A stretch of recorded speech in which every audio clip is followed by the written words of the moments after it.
Hello, everybody, and welcome to the first Hollywood Kitchen of 2024. So, Happy New Year! And we are coming back with a vengeance. And today I am really excited to be in the home, the beautiful home, of writer and film noir expert Brian Light. Brian Light is the showrunner for the Film Noir Foundation's very famous Noir City series. He is a writer whose work has appeared in countless publications, and he is a very noted film noir poster expert. So, Brian, thank you for joining me today. Oh, it's my pleasure. Thanks for having me. Yes, and we are going to do an episode about Dan Duryea. And for some people watching, they may not know who he is, and they have a lot of magic they are about to discover if they don't.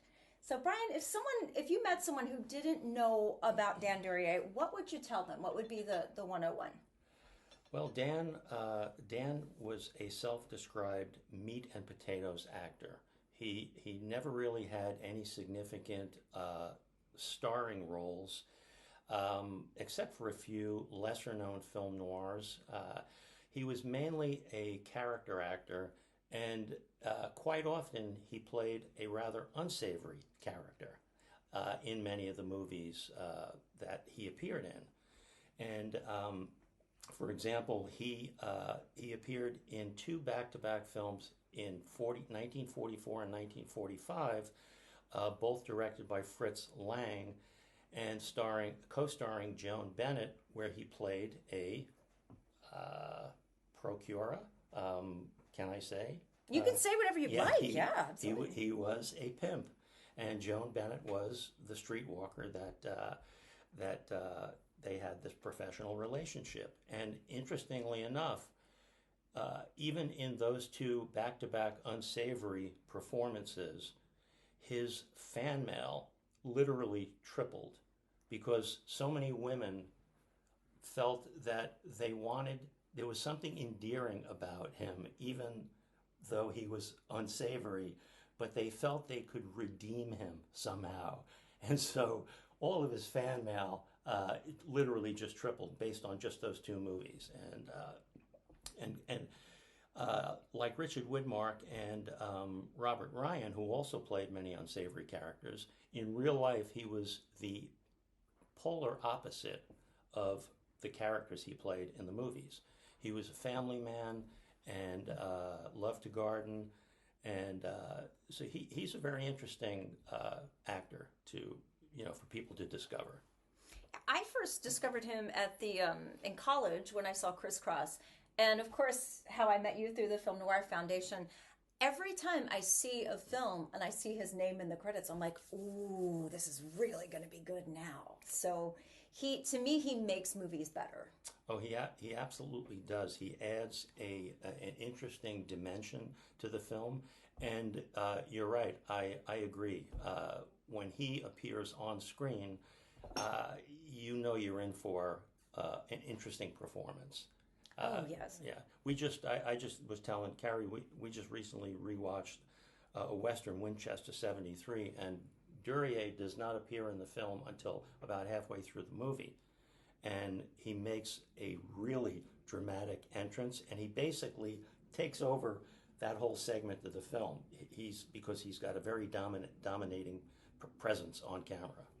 Oh, he's terrific. And I love him so much, and I'm really excited to do this episode. Now, we'll start off by making the food, or at least getting it underway.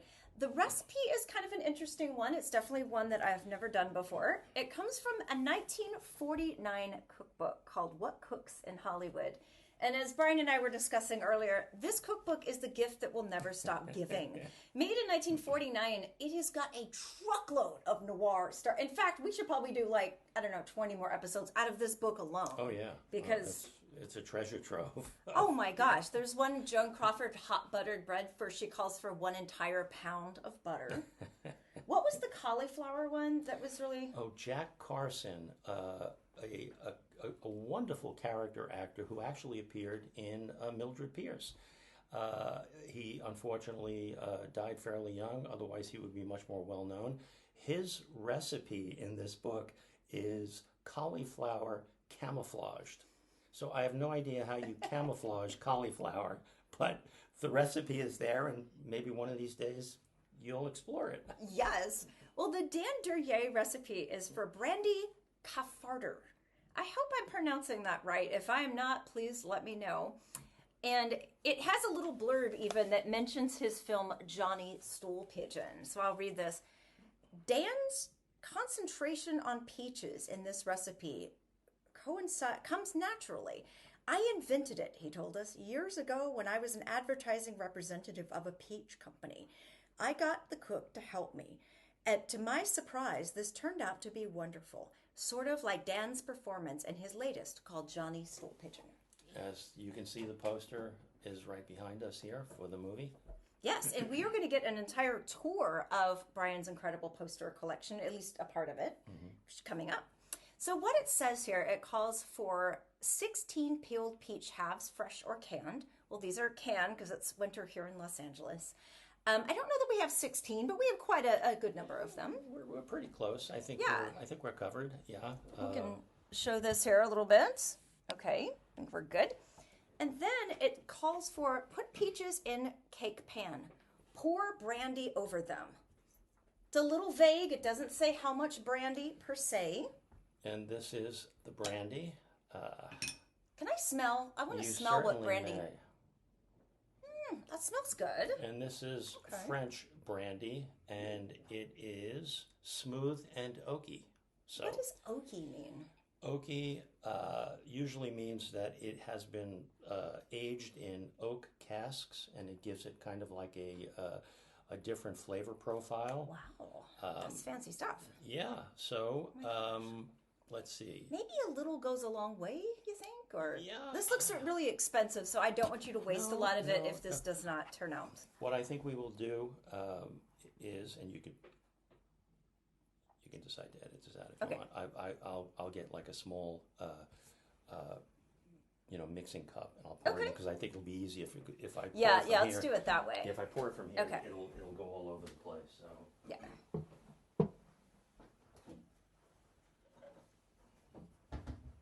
Yeah, you've got to look at this later, Margaret. The recipes in here are just a hoot. So, and tell me if there's anything that I say that you want me to redo or do over, or if you want me to, but you can just edit out if you think I'm talking too much about it. No, this is great. Okay, so we're still rolling, right? No, yeah. Okay, so what we're going to do, it doesn't specify how much of the brandy, so how much are we going to put in here? We're going to put in about, we're going to start with about a half a cup. Half a cup, okay. And just to see how well it covers the peaches. Okay.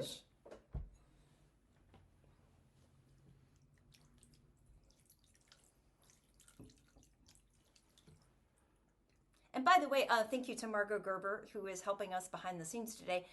Margot came up with the idea of taking out a lot of the peach juice because there's so much juice on the peaches. We were afraid it would kind of drown out some of the brandy. So I think we're pretty good with about that much. Okay. Now it says place in slow oven at 300 degrees Fahrenheit. Cook for 20 to 25 minutes.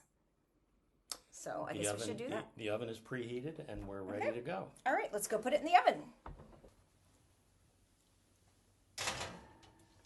And this is going to slow cook at 300 degrees. And there it is. So let's see. I always set it about 20 minutes. That way I'm erring on the side of caution. So we put the peaches in the oven at 20 to 25 minutes. I thought maybe 20 minutes is good. That way we can kind of... Yeah, we'll check it. We'll check it. Mm-hmm. And then it says remove from oven and light brandy remaining in pan. So we set fire. We put a match to it. And it's alcohol, so it should ignite fairly easily. I hope my laptop doesn't... And I have a fire extinguisher at the ready in case. Good to know. Place peach halves in large dessert glasses, topped with chilled sour cream. If desired, a mixture of sweet cream and cream cheese may be substituted for the sour cream serves 8. So that is the recipe. So we're going to wait. And while this is in the oven, I thought this would be a terrific time to look at your incredible poster collection. I would love to give you a tour. Excellent. All right. And while we're on the subject of Johnny Stool Pigeon, the film, this is the rare Swedish poster for the film. A nice, great, full length shot of Dan looking menacing, holding a gun. Great little shot there of Shelley Winters, and an action sequence here in this little circular inset, and some nice actual kind of color blocking, some mid-century color blocking design going on here in these three panels that are divided by this band of red color. Okay, so here we have what is known as a French Grande. It's one of two standard French poster sizes. It measures 47 by 63 inches, and this is the glass key, and it was designed by Roger Soubi, a very prolific French poster artist. His signature is up there in the upper left. Wow. And it's just overall a very artistic design with these beautiful painted images of Veronica Lake with her hair cascading down onto Alan Ladd with a trickle of blood running down. He is cast here in green, and so is Brian Donlevy up here, and just an image of Ladd actually falling from the window, which is a plot point in the film that I won't discuss for those of you who have not seen the film. And here we have, this is an American 3-sheet. This measures 41 inches by 81 inches. And obviously this is Born to Kill, one of Lawrence Tierney's most menacing performances.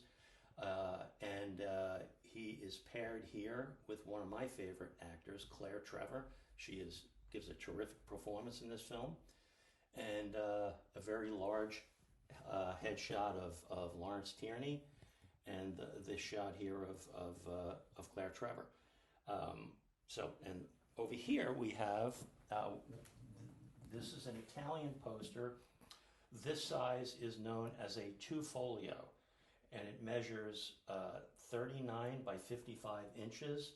And this is obviously a beautiful poster of Vertigo. And it's got the steps here leading down, a beautiful shot of Kim Novak down here, and a rather tortured image of James Stewart. Just an overall beautiful poster design. And as we move through the living room over here, there's another Italian 2-folio. This is of Macau, the Joseph von Sternberg film starring Robert Mitchum and Jane Russell, and William Bendix has a really good role in it as well. And this is designed by Tempesci. His signature is right here in the border.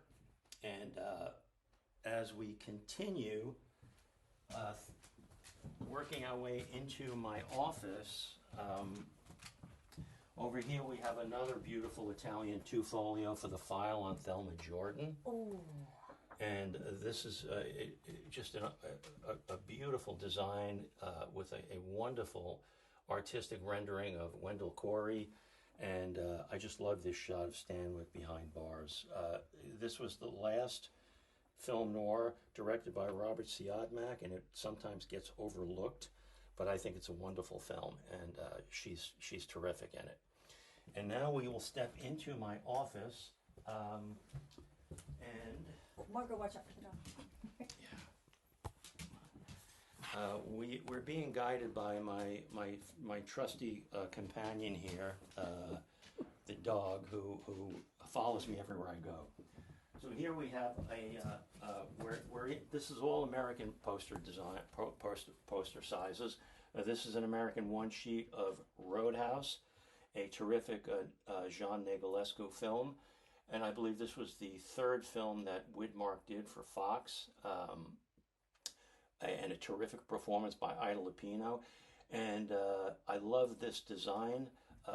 The four stars are sort of divided uh, by this center line running down the middle here, and this shot of the title of the film in what is sort of replicating planks of wood, I think is a very creative design. And this nice shot under here of the roadhouse itself. Just a really creative poster design. And as you spin around this way, we will see two Henry Hathaway films. This is The Dark Corner. And what I like about this poster design is it makes very effective use of Venetian blinds, which is a visual trope that you see quite often in film noirs, the shadows created by Venetian blinds.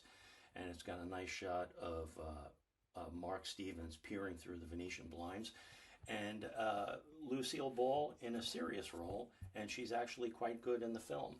And the other Hathaway film here is Kiss of Death, starring Victor Mature and Colleen Gray.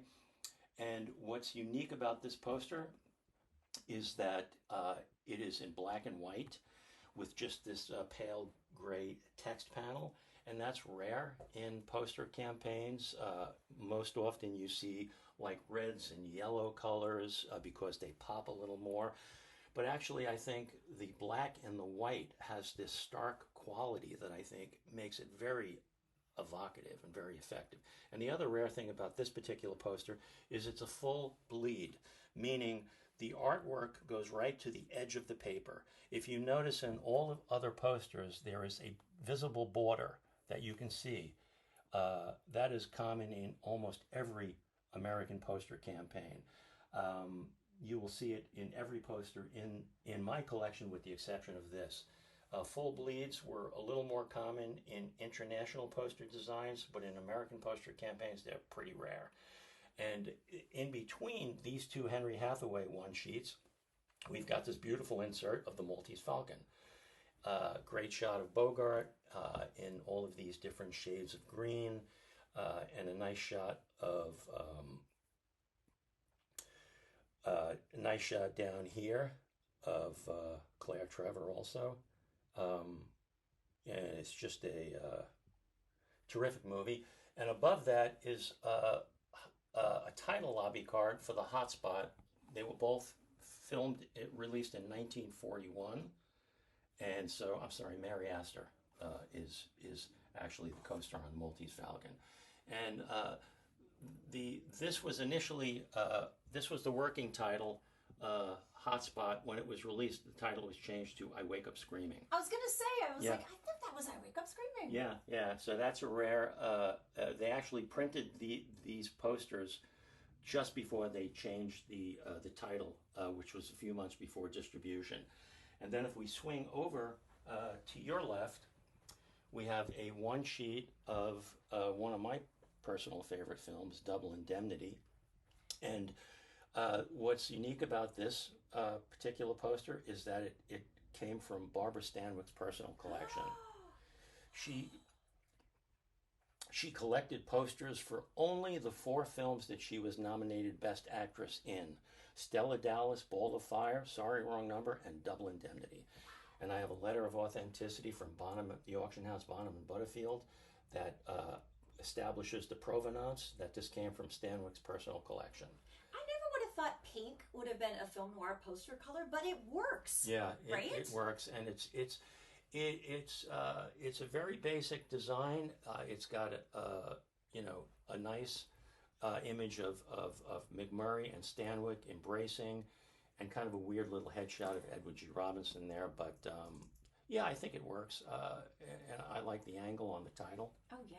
Yeah, and here, of course, another one-sheet Crossfire with the 3 Roberts, as you can see, Young, Mitchum, and Ryan.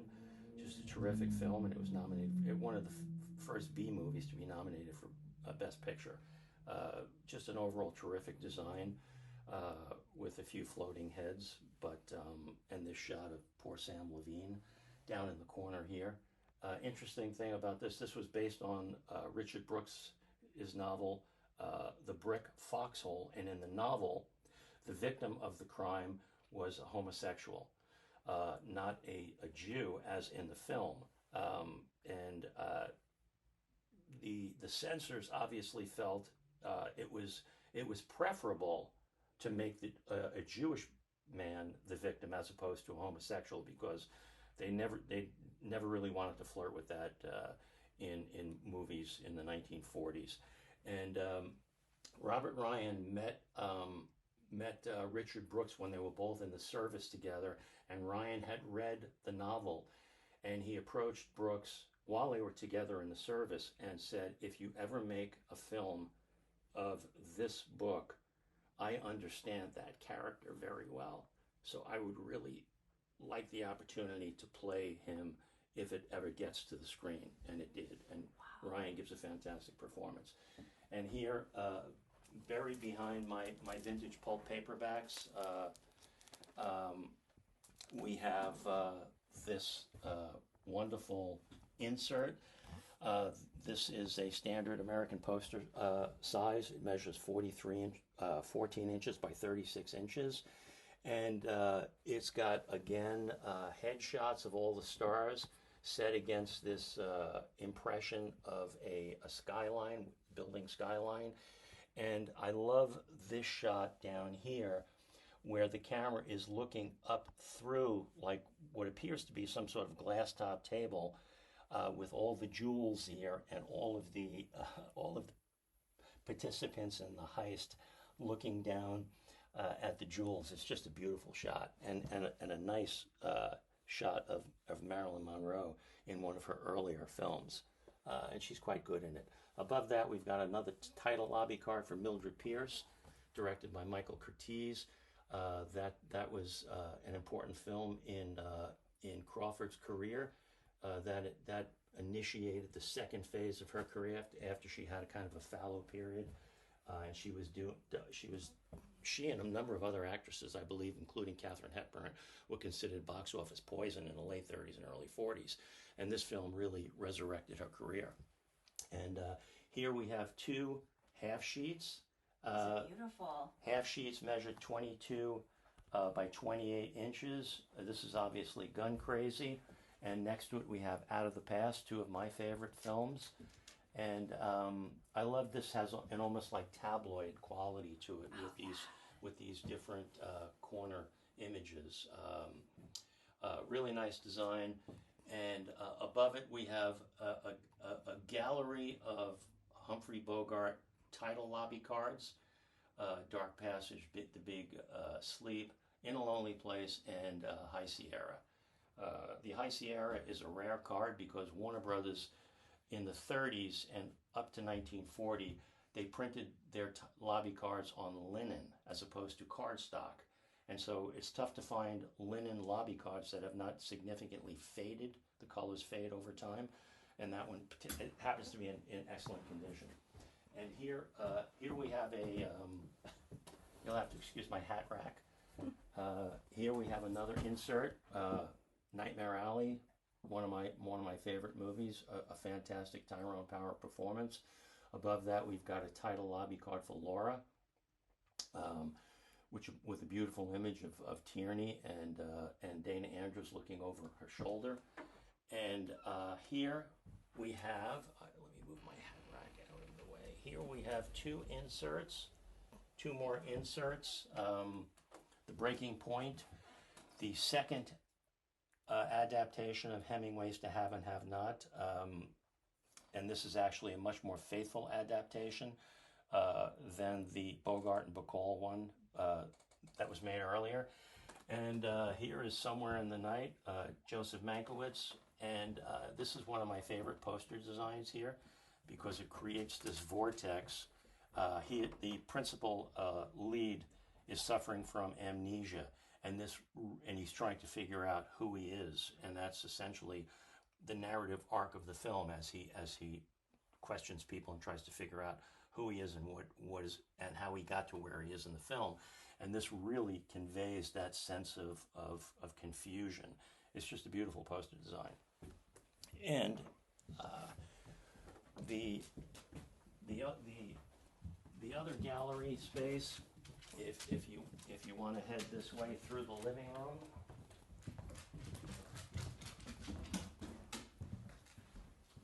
we have two more Italian two folios here. This one is for Touch of Evil. Wow. And what's unique about this this poster design is, here's Orson Welles, here's Janet Leigh. There's no Chuck Heston. He's the star of the film, and he's not even pictured in this overall poster design, which is kind of interesting. Clearly, the artist who designed it felt that the dynamic between Welles and Janet Leigh in the film was the strongest element that he wanted to convey when he created this poster design. It's a very unusual design. And next to it, we have the Italian two folio for T-Men. And this is designed by Anselmo Ballester. His signature is right down here. And he is one of the most desirable and collectible poster artists. And this is a particularly rare poster design. He does beautiful facial renderings, as you can see here in Dennis O'Keefe. And it's an overall beautiful design. And his posters are really hotly sought after. And here we have another insert for This Gun for Hire. And what's interesting about this is you've got Veronica Lake, Robert Preston, Laird Krieger, and Alan Ladd. Alan Ladd gets fourth billing in this film. And this is the film that made him a star. Where was his agent? Yeah, that's right. Yeah, and it's a great design. You know, I love that this large headshot behind him, but he's, you know, here he is looking tough with his fedora and his trench coat, holding a gun. And I like the original title for Graham Greene's novel is A Gun for Sale, and this is nice. It's got like a little sale tag, you know, connected to the gun, which I think is a really nice detail. And in here, in the guest room, we have three original Argentine posters. Obviously, that's Gilda, a beautiful design. You know, seeing Ford holding Rita Hayworth. It's another title that's really hard to get some paper on. Keep the narration going. I'm going to go take the peaches out of the oven because the timer's going off. Okay. All right. Let me know if the oven's on fire. And here we have an Argentine poster for In a Lonely Place. And the title, the Argentine title translates as The Kiss of Death. And this is a key scene in the film where Bogart is gently cradling Gloria Graham's face as he's about to kiss her. And another great shot here of Bogart in this sort of like lime green color, which is really interesting.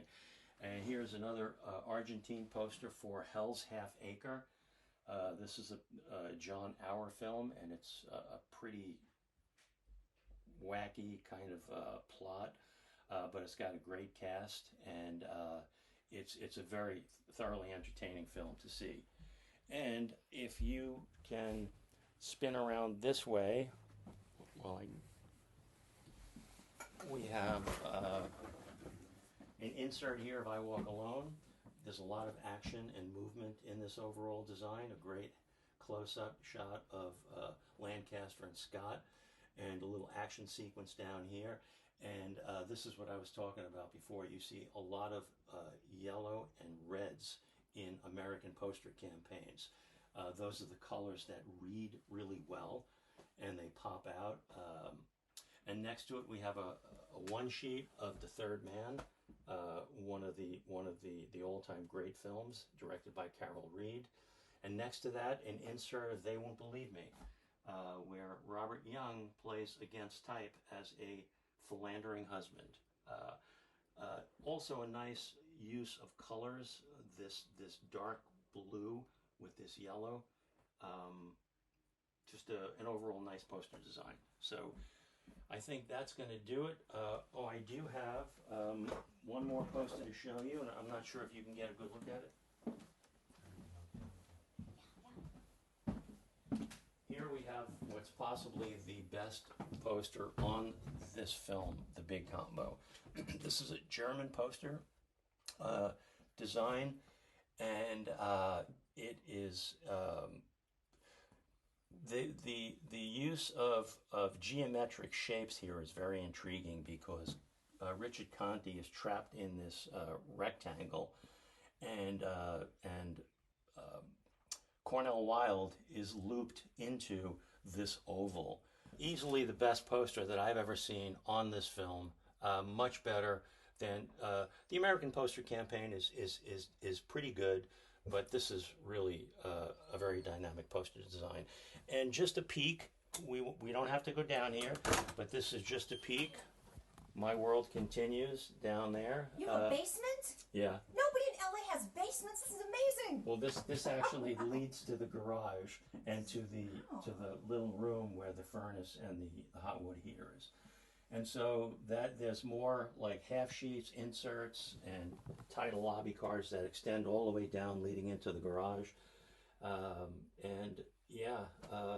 When I got to this point, and I said to Lee, I have so many more posters. Where am I going to put them? And she said, you hit the figurative and literal wall. If you want to put any more posters up, they go down in the basement. And that's where they wound up going. So, and that's pretty much just an overview of the posters that I have on display in my house. And you may have noticed as we walk through, there are tubes and tubes of posters everywhere. I was going to ask you, I was like, are we seeing tip of the iceberg here, Brian? Yeah, there is. I mean, wow. look up here. These are all posters. Oh my gosh. And yeah, Lee calls it my forest of tubes. And that room is all filled with tubes. Everything that's rolled, those have all been restored and linen backed. Wow. And then I have closets full of folded posters that have yet to be restored. So there are tubes everywhere in the house. It's an ongoing and project. Tubes here and tubes in the other room, which I'm sure you got to see as you were walking through, looking at the Argentine posters. There are tubes all over that room. Should we go light a fire under the recipe? Yes. All Let's right. do that. Ready? Okay. So should we do this in the kitchen or the dining room, this part? What do you think is the safest thing? I would say probably...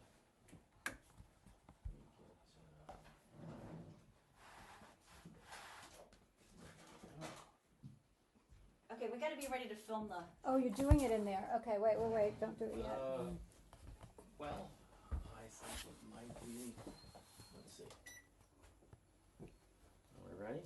Okay, guys, we are about to light the peaches. We're about to light the peaches, so, okay. Yeah. All right.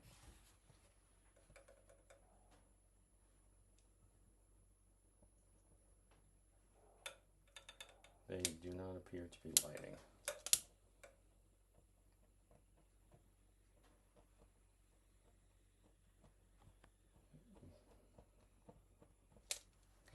Well, you know what? I still think we can salvage this. Why don't we maybe scoop them out into... I can get a spoon, scoop them out into those glasses with the sour cream, and we can still enjoy them nonetheless.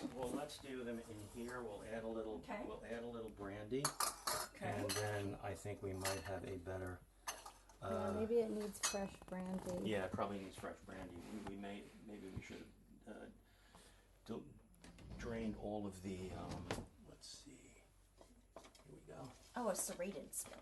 Yeah. Can I help? Okay, Brian? so no, we will serve these up, and then we will add some additional brandy, and then we will try see if we can get this. All right. And you know, I was thinking in the cookbook when Dan Duryea says he was an advertising man, I read that that's what he did because his family didn't want him to be an actor. But then it was so stressful for him, he had a heart attack at a young age and then decided just he's going to go into acting instead. So the idea that he was an advertising man and the thing, that actually checks out. Oh, I didn't realize he had a heart attack at that young age. Yeah, I read that about him. I read the New York Times a bit. All right. Okay. And now we will serve up one more. We will add the brandy. Oh, and the sour cream too. Well, let's. Should we put the brandy first and then the sour cream? Yeah, let's add the brandy and see if we. Okay. I think the sour cream may come after we light the brandy. Okay. I'm guessing. Okay. I'm learning a lot about cooking with brandy. Well, it's fun to drink. So we are adding some more brandy here. And let's see how we make out. Dan, I'm sure Dan is not going to steer us wrong here. I don't think he's gonna either. I never bet against Dan Duryea. Okay. Well, if you do, you know what you get. Because he's yeah. famous for.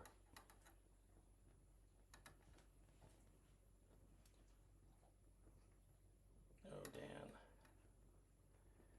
All right. I don't know. Oh. That's lit. Okay. Yeah. See it? That's oh lit. wow, it is lit. This episode is lit. Yeah, and I think that's lit. It's hard to see the flames. Yeah. See, these are all lit. Can you see the flames? Oh my gosh! You getting this, Fargo? Can you see the flames? Yeah. This one's going really good, and so is that one. Oh, wow.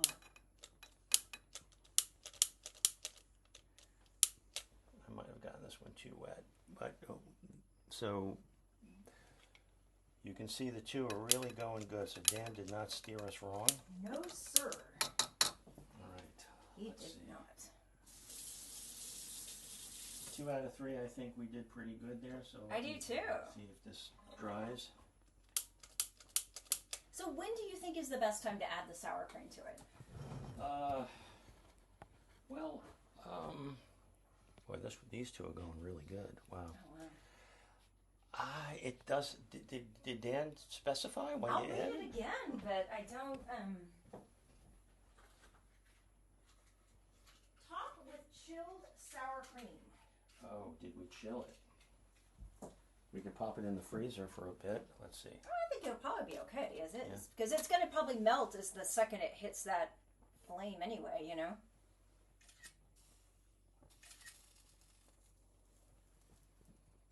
You know what I mean? It's probably just gonna. Yeah, that's true. Well, the third one's a little stubborn, but these two are going really. Wow. This may be a silly question, but how exactly do we eat something that's on fire? I'm just asking for a friend. I think the sour cream. That's where the sour cream That's comes what sour in. cream comes I in. think that's going to cool it out, Okay. and it's going to be a nice combination. So, where do we put the sour cream? Oh, it's right back there. Okay. All right. Do you want to scoop it on? Sure. Do we have like a spoon or? Yeah. Yeah. Let me get a spoon for you here. Let's see. There you go. Okay, we're scooping out the sour cream. I'm just gonna do a little, like I guess what they would call a dollop. Yes, I think that's good.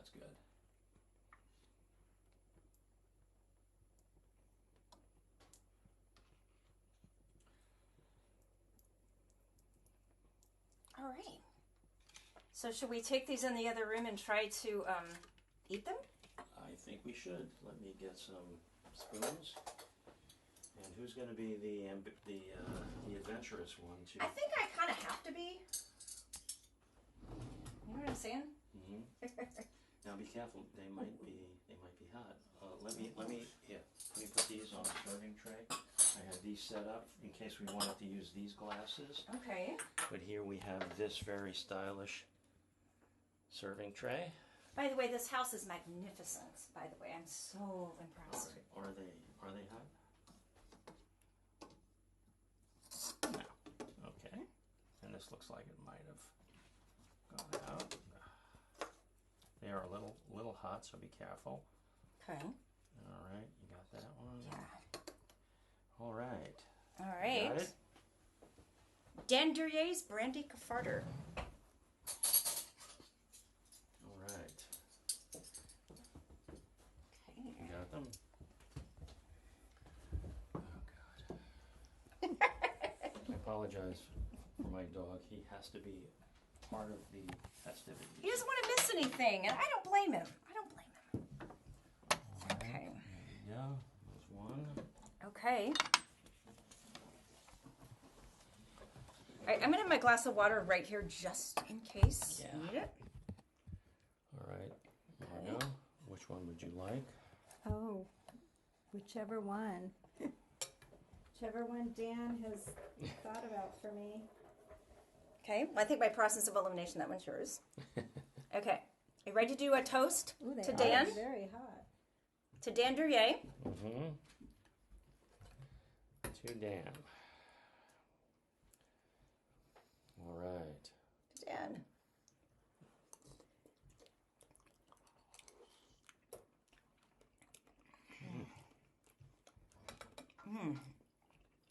That brandy is strong. It is. Oh, man. All right.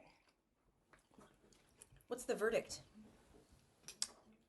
It is a very interesting combination of flavors. The brandy does give it a bit of a kick. Yes, it does. So I would guess that the next time you tackle this recipe, Okay. you tweak it a little bit. Okay. The first time I've learned with being an amateur mixologist, making mixing cocktail recipes. Usually, the first time is just to see how all of the combinations blend well together, and sometimes you often want to actually, the next time you take a crack at it, you may want to add a little less of this, a little more of that, and so it's a process. And I think there's a great combination of flavors here. And next time we might want to tweak it just a little bit, maybe a little less brandy, a little more sour cream. What do you think? Yeah, I would put cinnamon. I love cinnamon and nutmeg on stuff. So I think that would be a great addition. Yeah, so that's what I mean. It's this is a good base recipe, and we could add to it and tweak it. You know what I was thinking? Okay, so we were talking before we started filming how this book is just so chock full of noir stars. You know what I think would be so fun if we could do this? Have a little noir party, get Alan and Eddie and the gang over, and we could go nuts and make stuff from Eddie's cocktail noir bar, make tons of these noir star recipes, and just have a total free-for-all. Oh, yeah. How great would that be? That book, as you mentioned, is a treasure trove of actors and actresses and recipes. It's just it's wonderful and wonderfully entertaining to read all these different. Oh yeah, we should go through it right now on camera just to talk about some of our favorites in here. I have made the Lou Costello apple griddle cakes from this one, by the way, which his daughter confirmed he didn't make, he didn't eat, and it wasn't his signature, which is good to know. But the apple griddle cakes were still excellent, and as Rick Green will attest, I ate like 6 of them. So, Rhonda Fleming does onion soup. Barbara Hale rolled toast with mushrooms.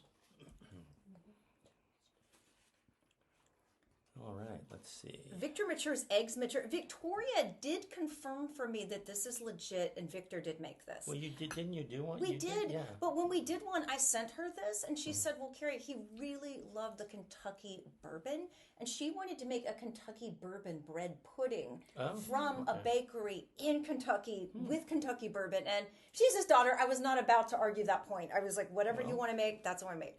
But she did confirm this is true, this one. Well, obviously, he was a man of many recipes, right? Oh, yeah, absolutely. John Payne I'm not quite sure what an egghead is, but this was one of his favorites, tomato. This looks like sort of you cobble this together from various Whatever's in the fridge. leftover meat, green peppers, Worcestershire sauce, and eggs. So that's kind of a melange of different ingredients. Zachary Scott from Mildred Pierce and Flamingo Road said Noodles Mecca. Noodles Mecca, and that's quite an elaborate recipe. There's about 8 different ingredients, and it's really pretty precise too. A quarter teaspoon of cayenne pepper, and yeah, wow, that's interesting. Let's see. Montgomery Clift crab meat rarebit. There are tons of vintage rarebit recipes attributed to movie stars, and I have yet to try one of them or make one of them, so I need to do that. I've never had it. For the longest time, I thought it was rabbit, just a variation I did of too. rabbit. Yeah, I did just too. learned that it And was. there's no meat in it, Right? right? I don't think so. Van Heflin, chicken almond. That one looks pretty complicated as well. Yeah. William Benedict's ham and pork loaf. Boy, if there was ever a recipe that fit the actor, he looks like he was put together with ham and pork loaf. Or Lauren Bacall's beef stroganoff. Yeah, well, I bet that was one of Bogey's favorites. I can see that. Yeah. I can see that easily. Gary Cooper's tartare steak for 2. Kirk Douglas hamburger patties. Yeah, come on, Kirk. Wow. Why so simple? Why so simple, Kirk, indeed.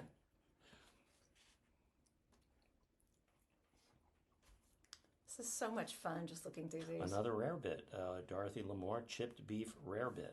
And Virginia Mayo's tamale pie. That suits her personality. That suits right? her person. These are pretty on brand, except there's a Glenn Ford cheesecake, and I do not see Glenn Ford as a cheesecake kind of guy. No. You know? Yeah, I see him more as a meat and potatoes guy. Yeah, exactly. With Jane Russell. Jane Russell, curried veal crescent. Christina Rice, her biographer, is a friend, and every time I come across a Jane Russell recipe, I text her, and she always texts back, "Lies, Carrie, lies." She hated cooking. She didn't make it, but we did do an episode on her just to do it. But Robert Ryan, barbecued spare ribs. Barbara Stanwyck, Spanish-style steak. Frank Sinatra, Italian meatballs. That one, I believe, to be very legit. I'm sure. Shelley Winters, Mexican round steak. Wow. Richard Widmark, rabbit with vegetables. I'm not cooking a rabbit in any way. That is very unusual. I could never sit down to a plate of rabbit. Gene Tierney, pork with fruit. Yeah. This is like a noir cookbook, essentially, at the end of the day. Let's see. So much good stuff in here. John Dahl's baby beet mold. Yeah, I don't even know what that is. Baby beets, lemon-flavored Jell-O, boiling water, lemon juice, 1 cup of liquid from beets, mayonnaise, whipped cream, and horseradish. Wow. And of course, Bill Holden, lime gelatin with carrots, olives, and nuts. Wrong. So wrong. Yeah, that doesn't fit him either. So wrong. Yeah, some of these are perfect fits and some of these are eyebrow raising is what they are. Yeah. Anne Blythe, Angel Food Cake Delight. I did an episode where I made Anne Blythe's blueberry muffins, and my friend Barbara Boyd Doss wrote Anne Blythe a letter just saying, hey, this lady did a Hollywood Kitchen and made your blueberry muffins. I just wanted to let you know. And Anne Blythe wrote her a letter back and said, glad the recipe still works. Love, Anne. Wonderful. So that was confirmation that she did cook and made that. And Baxter's Angel Pie. And here we have Joan Bennett. Orange souffle with foamy sauce. Wow, that's interesting. That seems like something she would have made her daughter in The Reckless Moment. Ooh, She was such a wonderful mother in that movie. Glen Ford cheesecake, I'm calling false on that one. That doesn't jive. Doesn't jive. Alan Ladd's date bars? You talk about phoning it in. Right? Date bars. Evelyn Keyes' Cuban pears. That would be worth exploring. Yeah, sure. That one I would do. Fred McMurray, chocolate fudge upside down cake. I'd do that. Yeah. And Dana Andrews, shipboard coffee.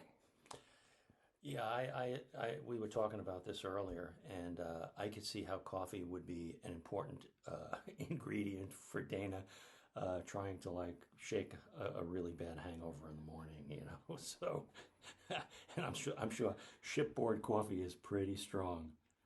13 heaping teaspoons of coffee. Okay, that'll wake you up. Pinch of salt. Okay. Yeah. All right. Well, the more you know. The more you know. So, what out of all the performances, what would you say is your favorite Dan Duryea performance? That's actually an easy one. Chicago Calling. I was just gonna say that. Chicago Calling.